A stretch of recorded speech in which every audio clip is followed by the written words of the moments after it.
Ditetapkannya Ketua KPK Firly Bahuri sebagai tersangka kasus dugaan pemerasan mantan Menteri Pertanian Syahrul Yassin Limpo tak hanya mendapat atensi dari media nasional saja. Media internasional pun turut menuliskan soal kejadian tersebut. Bagaimana kata mereka soal kasus Firly Bahuri ini? Berikut rinciannya.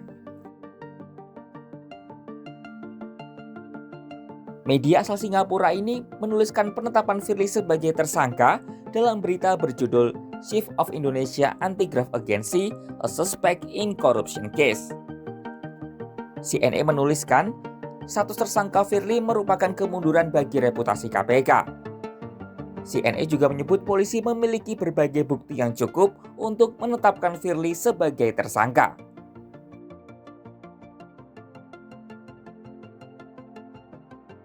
Media yang berbasis di Qatar ini menyampaikan dugaan Firly melakukan pemerasan di Kementerian Pertanian pada tahun 2020 hingga 2023. Al Jazeera juga menyoroti sikap Firly yang berulang kali membantah terlibat dalam kasus pemerasan dan penyuapan.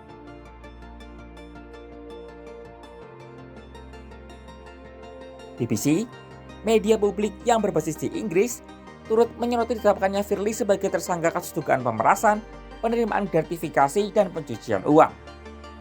BBC juga membahas respons Presiden Jokowi soal kasus ini. Dituliskan, Jokowi menghormati proses hukum yang berlaku. BBC juga menuliskan, Jokowi harus memberhentikan sementara Firly sebagai pimpinan KPK.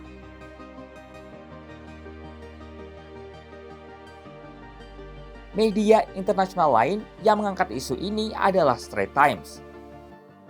Straits Times menyebut penetapan Firly sebagai tersangka merupakan kemunduran bagi KPK, sebuah institusi pemerintah yang mereka sebut pernah dibanggakan dan paling dihormati di Indonesia.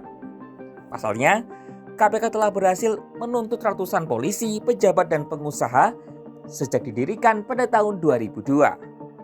Media itu juga menyoroti naiknya Firly menjadi ketua KPK pada tahun 2019 bertepatan dengan perubahan undang-undang yang banyak disebut melemahkan lembaga tersebut.